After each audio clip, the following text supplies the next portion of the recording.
Soy Juana Costa. Soy Ana Hidárraga. Soy Catalina Peralta. Soy María Paula Caparroso y esto es Guerreras.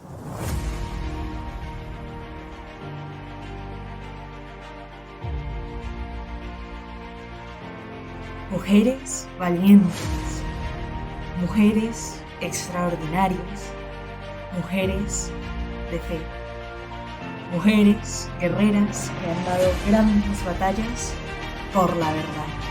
Bienvenidas a este podcast. Bueno, pues qué ilusión volver a estar aquí grabando un nuevo episodio para el podcast. Y además, pues es muy especial porque justamente quisimos hacerlo para responder a las preguntas que ustedes nos han mandado.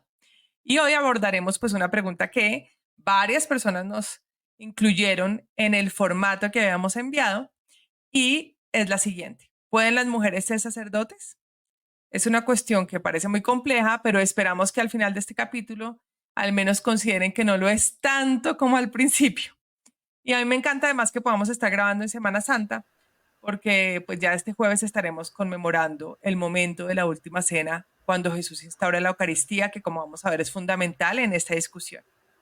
Quisimos hacer este episodio pues abordando las preguntas que se hacen más comúnmente sobre este tema, las más difíciles, y también porque además una de nuestras guerreras en el podcast siempre ha tenido muchas preguntas sobre esto, ¿no, Ana? Sí, la verdad, he tenido muchísimas preguntas sobre este tema.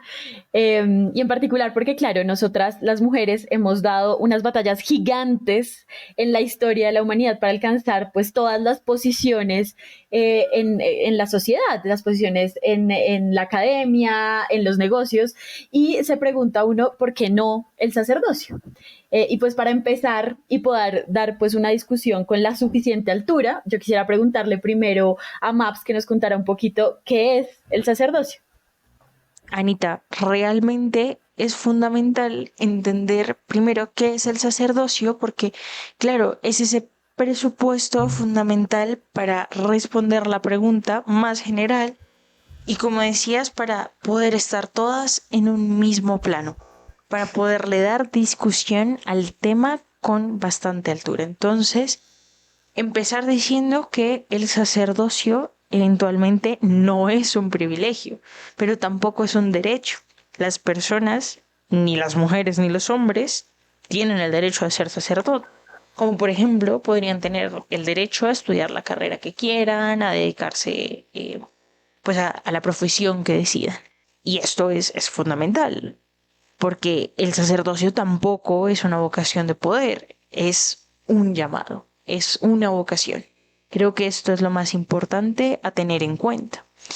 Es equivocado pensar que estas son posiciones asimilables a las de los cargos de gobierno, ya sean empresas públicas, privadas, porque en la iglesia esto no es así. Las vocaciones realmente son para quienes reciben el llamado, sea ya al matrimonio, a la vida religiosa, a la vida consagrada o al sacerdocio. Pero particularmente esta es una vocación de servicio, no de poder, que exige una entrega total y absoluta.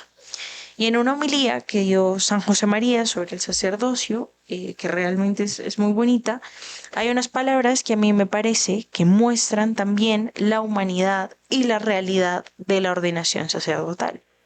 Entonces, San José María dice que los sacerdotes se ordenan para servir, no para mandar, no para brillar, sino para entregarse en un silencio incesante y divino, al servicio de todas las almas, con humildad para cumplir con eso que han recibido por parte de Dios. Y realmente esto no solo es bellísimo, sino que también muestra que no hay vocaciones que sean más importantes que otras, porque todos somos miembros indispensables del cuerpo de la Iglesia, cada uno con nuestra misión, vocación, talentos y dones que el Señor nos ha dado. Y es que esto también se ve de una forma muy bonita en la primera de Corintios 12, que dice que así como el cuerpo es uno y tiene muchos miembros, todos los miembros de ese cuerpo constituyen un solo cuerpo como lo es Cristo. Y ahí San Pablo empieza a hacer un símil con las partes del cuerpo y dice que cada uno de esos miembros tiene una función dentro de ese cuerpo. Y claro, esto es fundamental porque, como veremos a lo largo del episodio, no depende de cada miembro escoger su función en la iglesia, como no depende de cada parte, cada miembro de nuestro cuerpo escoger la función a la que sirve, sino que es algo que depende de Dios. Entonces, eventualmente, si todos tuviéramos la misma función en la iglesia, ¿dónde estaría el cuerpo? Entonces, San Pablo ahí también nos dice que todos los miembros del cuerpo son importantes y necesitamos de los demás, pues los miembros del cuerpo, que parecen ser los más débiles, terminan siendo los más necesarios.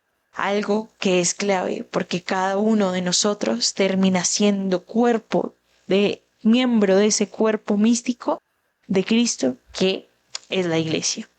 Entonces, la tradición doctrinal describe al sacerdote como el maestro de la palabra, ministro de los sacramentos y líder de la comunidad a él confiada.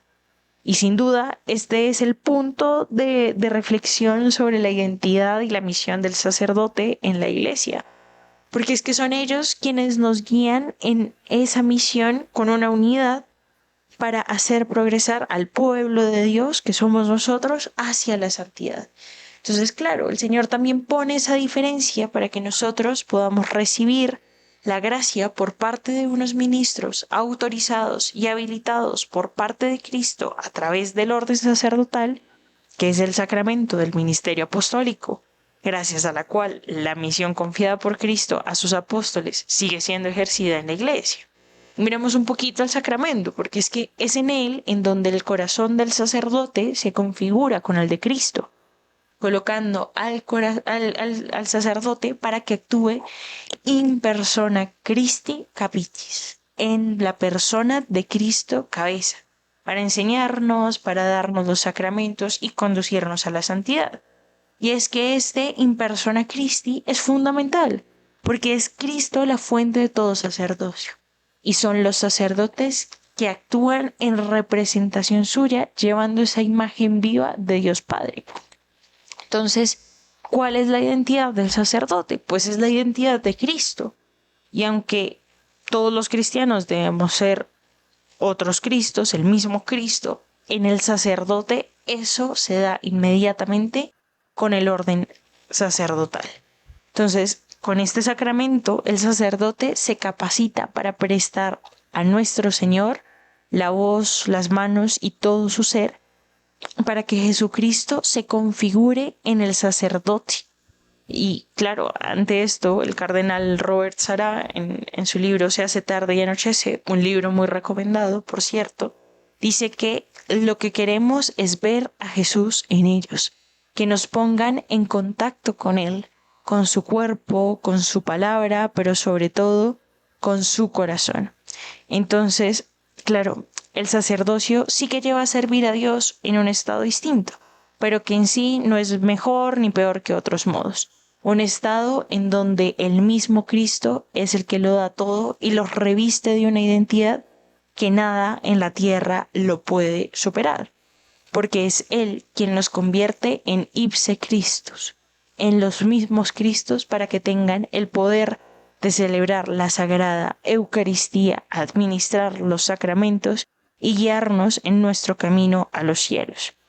Entonces, para dejar así una idea clara, concreta y concisa sobre qué es el sacerdocio, tengan 3 puntos en su cabeza. 1. El sacerdocio es una llamada por parte de Dios. 2. El sacerdote se configura con el corazón de Cristo a través del orden sacerdotal que les permite actuar in persona Christi. Y 3. El sacerdocio se configura para servir al pueblo de Dios y ayudarlo a llegar al cielo, que finalmente es llegar a ser santos.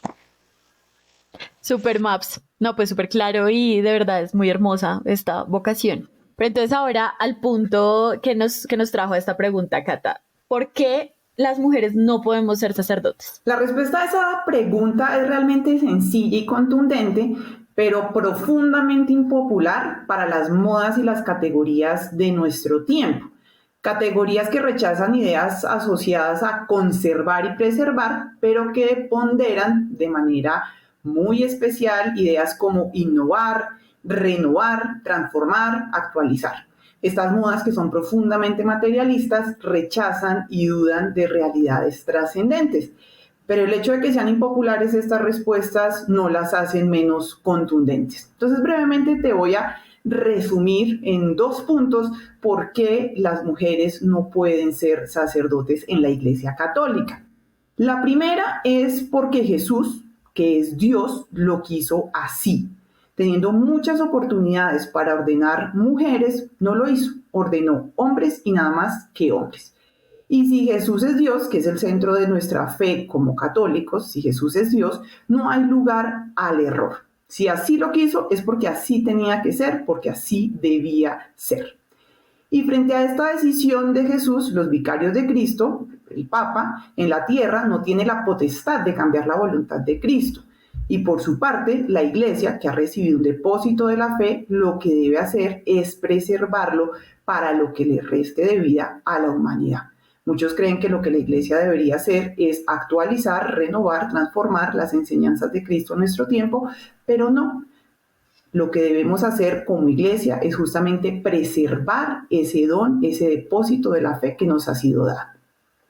Y el segundo punto que creo que responde bien a esta pregunta es lo que acaba de explicar Maps. El sacerdote en la Eucaristía actúa in persona Christi. Esto significa que los católicos creemos, de verdad creemos, estamos profundamente convencidos de que Jesús se hace presente en la Eucaristía, en la persona del sacerdote. Y como sabemos, Jesús era varón. Y esto sí que marca una gran diferencia. Súper, Cata. No, pues esta respuesta suscita un montón de preguntas. Unas respecto del pasado, ese momento en el que Jesús tomó esta decisión. Otras sobre el presente, un poco sobre cómo nos impacta o cómo nos afecta, si se quisiera, esa decisión. Y otras sobre problemas hacia el futuro. ¿Qué puede implicar esta decisión? Entonces vayámonos y todos situémonos en el momento en el que Jesús instauró la Eucaristía. Ese momento en el que Jesús tomó la decisión. Y sobre esto, entonces, Juana, tengo pues varias dudas ahí. ¿Por qué de dónde surge esta idea de que Jesús ordenó que fueran solo hombres los sacerdotes, si es que uno no puede encontrarlo explícitamente en la Biblia o no tan explícitamente, si se quiere? Bueno, pues Ana, justamente uno, aunque no encuentre en la escritura un versículo que diga Jesús prohíbe la ordenación de mujeres, se encuentra muy claramente en la escritura la voluntad del Señor de ordenar únicamente varones para que fueran sacerdotes. ¿Y de dónde está esto? Pues porque además nosotros vimos en el primer capítulo, o sea, el Señor tenía muchos discípulos y discípulas, ¿no? Vimos, lo dice la propia escritura, María Magdalena, Susana, Juana de Cusa, mujeres de las que vamos a hablar en otros episodios. Pero sus apóstoles eran solo varones y esto está clarísimo en Mateo 10, ¿no? En donde expresamente dice que Jesús reunió a sus 12 apóstoles y les dio el poder para expulsar espíritus impuros, sanar enfermedades, dolencias, ¿no? Y de hecho, para que no quedara duda, pues Mateo 10 nombra a cada uno de los 12 apóstoles y por eso es que hoy conocemos los nombres de los apóstoles. Y está esta otra escena que por supuesto también está clarísima en la escritura, que es la que hablaba Ana de la instauración de la Eucaristía, ¿no? El hacer esto en memoria mía. Está bien claro en Lucas que el Señor le dio esta instrucción a sus apóstoles varones, ¿no? Entonces, porque indica claramente Lucas 22:14. Cuando llegó la hora, Jesús se sentó a la mesa y los apóstoles se sentaron con él. ¿Cuáles apóstoles? Los de Mateo 10, ¿no? A mí me gusta mucho y me parece muy hermoso una escena de María Valtorta, de estas revelaciones privadas de María Valtorta, de estas primeras Eucaristías, en donde en esta revelación privada ella ve a la Santísima Virgen. Cuando la primera vez que la leí se me salieron las lágrimas de los ojos. Ella la ve recibiendo la comunión de manos de San Pedro, ¿no? Entonces dice que Pedro fracciona los panes y luego los bendice, obviamente, primero el pan y luego el vino, y a quien primero le da la comunión es a la Virgen María. ¿no? Y también dice algo muy hermoso, y es que María está arrodillada durante toda la consagración y la distribución de las especies del pan y del vino. Y entonces uno podría pensar, la Virgen María, que es de hecho la única criatura humana, que además es mujer, que fue concebida sin pecado, porque no hay ninguna criatura humana, hombre, que haya sido concebido sin pecado, salvo Jesús, que era el mismo Dios, pero criatura humana solo María.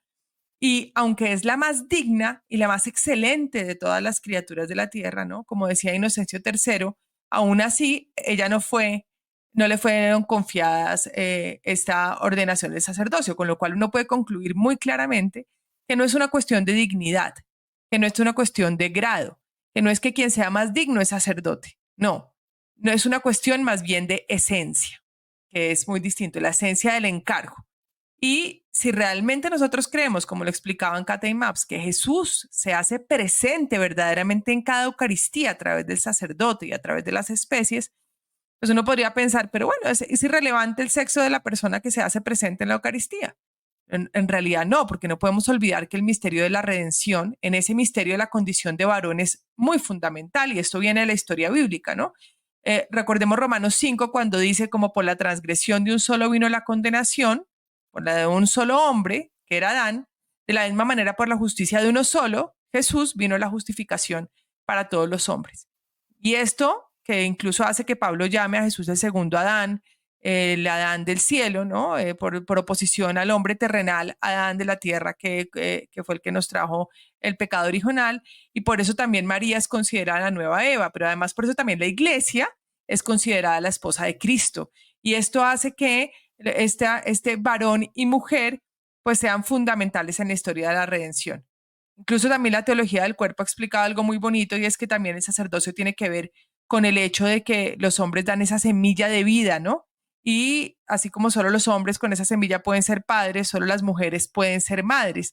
Finalmente el sacerdocio es una paternidad espiritual. Entonces la teología del cuerpo muestra cómo realmente solo a través del sacerdote se puede dar esa paternidad, mientras que, por ejemplo, también hay otras misiones y otras maneras de servir a la iglesia que solo pueden darse con la maternidad espiritual, que sería de las mujeres, ¿no?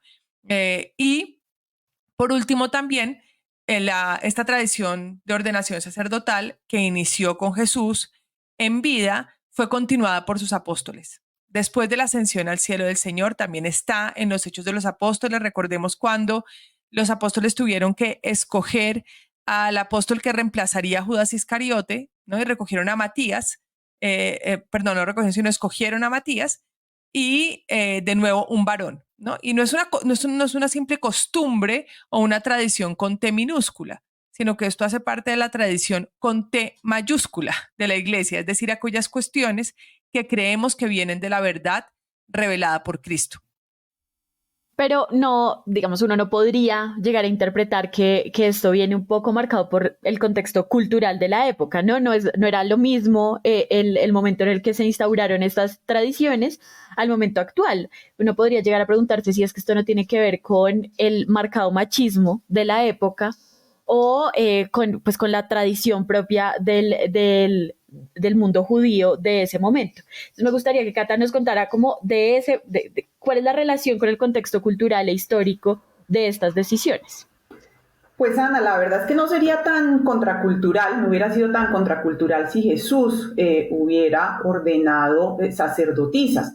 De hecho, para el tiempo de Jesús ya habían religiones en el Medio Oriente que tenían sacerdotisas porque incluso reconocían divinidades femeninas. Pero bueno, asumamos que Jesús fue incapaz de actuar de manera contracultural, de tomar una decisión contraria a su contexto cultural, ya sea porque no tenía la fineza espiritual o moral para advertir vicios propios de su tiempo, o porque teniendo esa agudeza no tuvo la valentía para denunciarlos. Pero la verdad es que es muy difícil creer esto en el caso de Jesús, porque si Jesús hacía algo, era justamente romper las reglas de su tiempo. Y los ejemplos abundan en las Escrituras. Pensemos en, por ejemplo, cómo fue perseguido por no seguir los preceptos judíos respecto al respeto del sábado. El sábado se hizo para el hombre y no el hombre para el sábado. sin ninguna cobardía lo gritó, contrario a lo propio de su tiempo.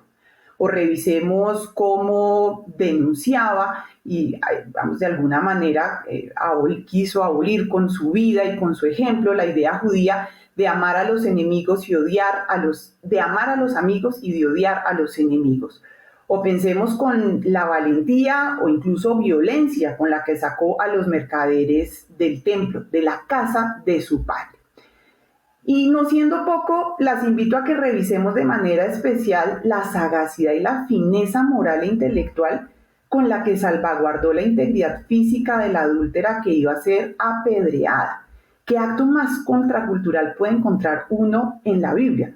No solamente fue muy valiente Jesús al evitar que esto ocurriera, sino que ustedes piensan, y es realmente brillante la manera, la inteligencia con la que Jesús denuncia el pecado de los hombres que se sentían moralmente superiores a la mujer y se sentían capaces de apedrearla por lo que había hecho.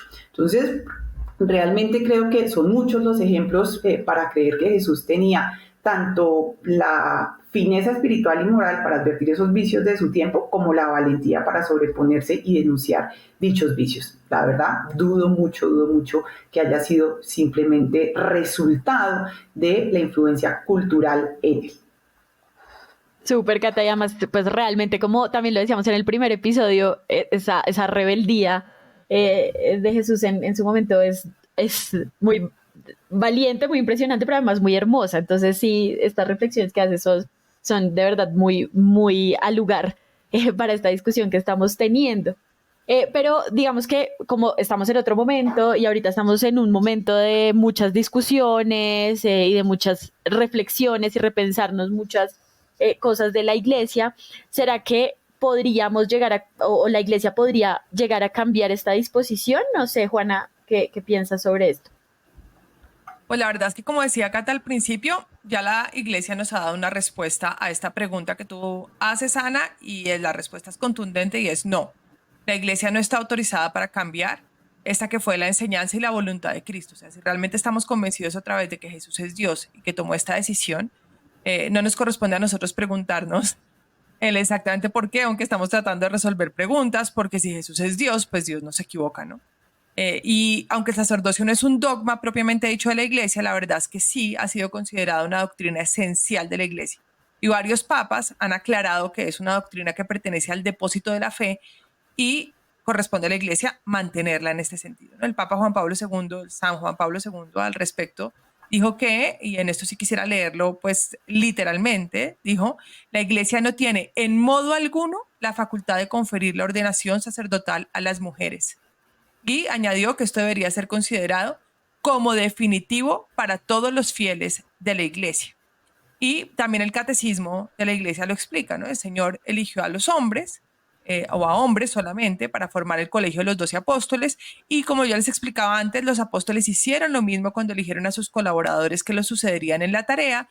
Y el colegio de los obispos, con quienes los presbíteros están unidos en el sacerdocio, hace presente y actualiza hasta el retorno de Cristo, es decir, hasta que venga el Señor por segunda vez, el colegio de los 12. Entonces, la iglesia se considera vinculada a esta decisión, que considera, y esto hay que reiterarlo y súper reiterarlo, porque la considera una decisión del Señor, la considera una decisión de Cristo mismo. Y esta es la razón por la cual las mujeres no reciben la ordenación sacerdotal.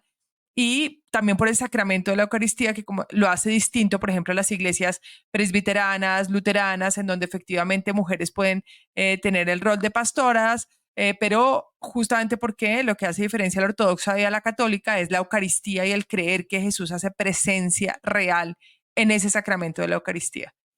Y también ha surgido una cuestión interesante más recientemente, que es que en los Hechos de los Apóstoles efectivamente se habla de diaconisas, ¿no? Especialmente de Febe, que es nombrada como una diaconisa que apoyaba en ciertas labores de la iglesia. Y en 2016 se abrió una comisión para estudiar este tema. Recordemos que los diáconos en la iglesia católica actual no tienen las mismas facultades que los sacerdotes, no son ordenados sacerdotes, se les imponen las manos, pero es para cumplir un servicio específico dentro de la iglesia. Y esta comisión en 2019, de hecho, no llegó a una conclusión. O sea, si bien esa comisión dijo que era cierto que había una cierta forma de diaconato femenino en las primeras iglesias, sobre todo en Siria, ¿no? Que eran mujeres que ayudaban, por ejemplo, en el bautismo, pues precisó que esta forma de ordenación no era una fórmula sacramental, ¿no?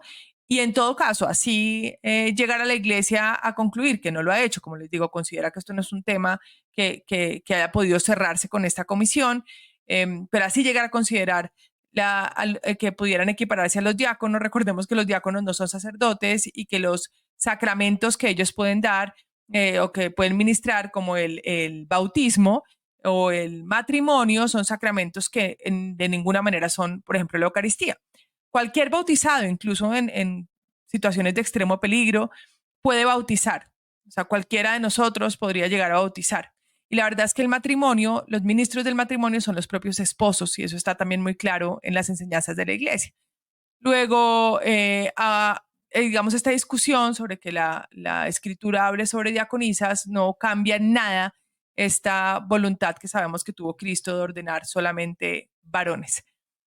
Y por supuesto, la iglesia no está exenta de la discusión. O sea, esto es muy distinto a la discusión sobre si las mujeres deberían tener más papel, digamos, dentro de otras labores de la iglesia que no estén relacionadas directamente con el orden sacerdotal. Y aquí la iglesia eso ha hecho un trabajo inmenso. Podremos dedicar otro episodio seguramente a mostrar cómo efectivamente las mujeres han sido incluidas en muchas más labores dentro de la misma iglesia, dentro del Vaticano, en las parroquias. Y aquí pues además conocemos, y este podcast es para eso, ¿no?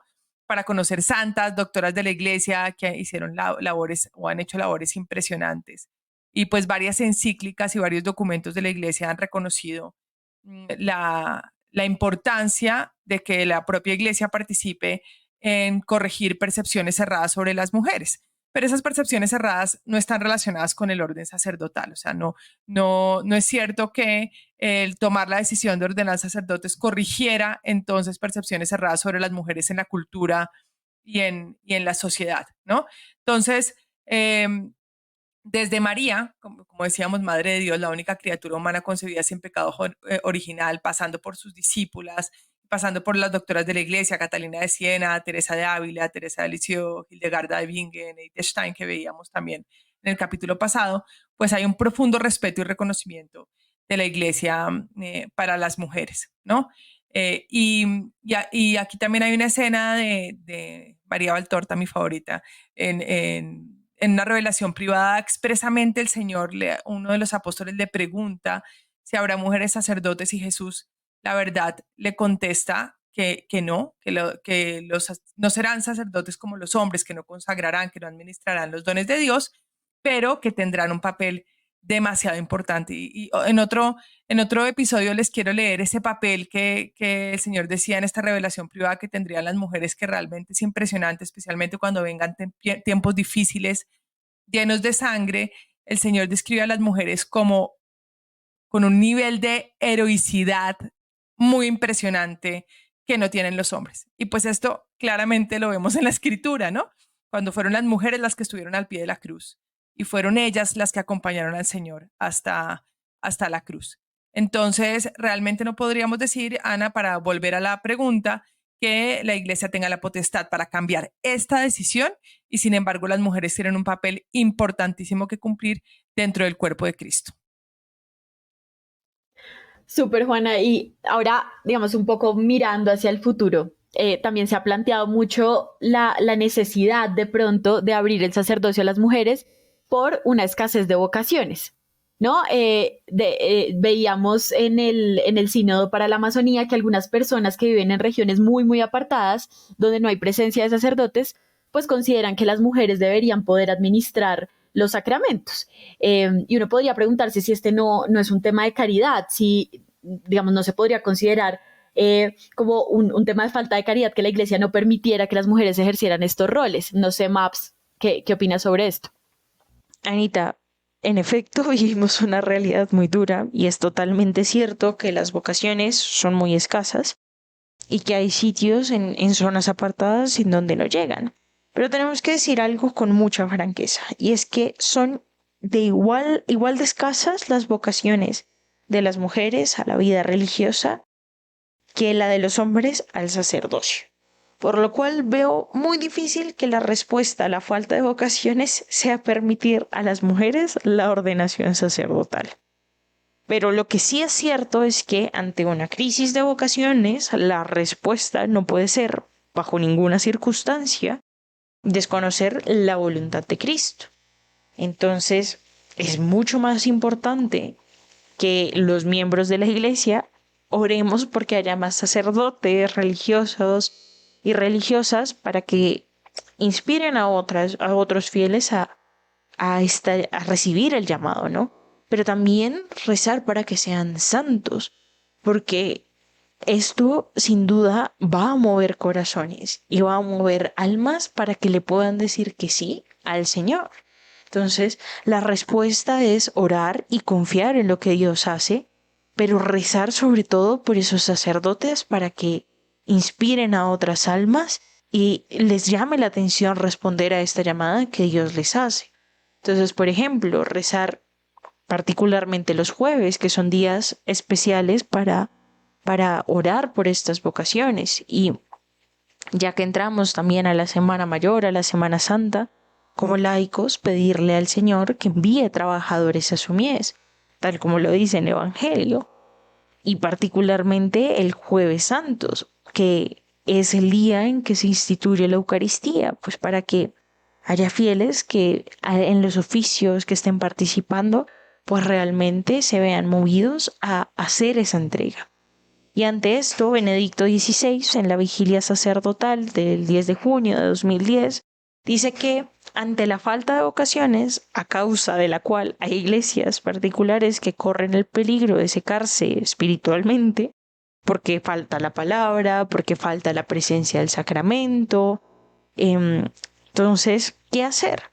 Y él dice que es una gran tentación ocuparnos nosotros del asunto de transformar el sacerdocio, que es el sacramento de Cristo, el ser elegido por él, en una tarea normal y corriente.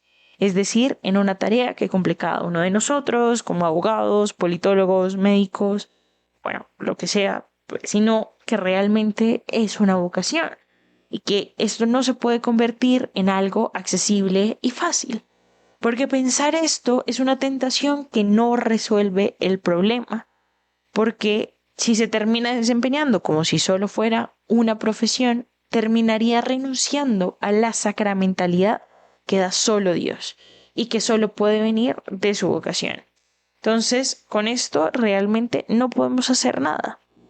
Y tengamos claro algo, y es que Dios nunca abandona a sus hijos y no abandonará a aquellos que también viven en esas regiones más apartadas si invocan su nombre.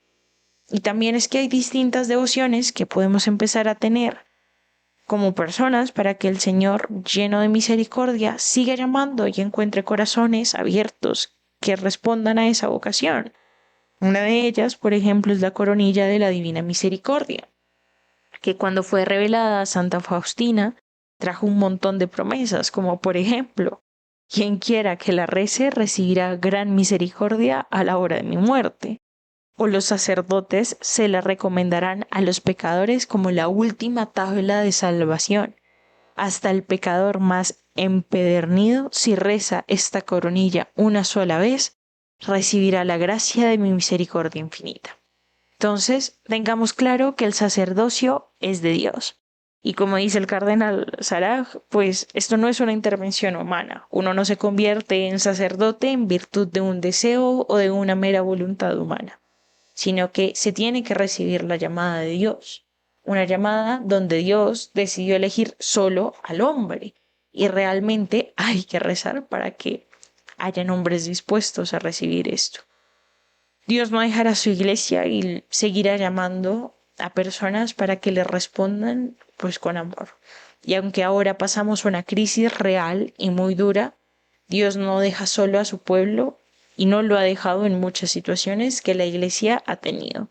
Así que confiar en Dios, sabiendo que es capaz de suscitar en estos lugares donde hay pocos sacerdotes, pues jóvenes generosos y deseosos de entregar totalmente sus cuerpos y corazones para el servicio no solo de Dios, sino también de su pueblo, para convertirse en otros Cristos. No, Maps fue súper importante. La verdad, a mí me quedó mucho más claro como toda esta discusión. Todos, pues aquí, ellas saben que tengo muchas, siempre he tenido muchas dudas y la verdad ha sido súper enriquecedor y creo que me quedo particularmente con esta idea de que el sacerdocio es un regalo, una llamada y está hecho para el servicio y no como una posición de poder a la que todos tendríamos que desear acceder. Sino como una llamada de Dios. Y esto me hace además reflexionar sobre la importancia de sí avanzar en muchas discusiones muy importantes, pero no negociar lo esencial, ¿no? Lo esencial lo debemos mantener y conservar, como decía un poco Cata. Y bueno, además les queremos contar, ya cerrando con este episodio súper interesante que me despejó de muchas dudas, que de ahora en adelante nuestro podcast va a tener una periodicidad de cada 15 días, un episodio, y vamos a iniciar la siguiente serie de episodios con un tema súper interesante sobre algunas mujeres más ocultas en la Biblia. Entonces, pues súper invitados a seguirnos escuchando y pues qué alegría seguirnos encontrando en este espacio de oración y de reflexión.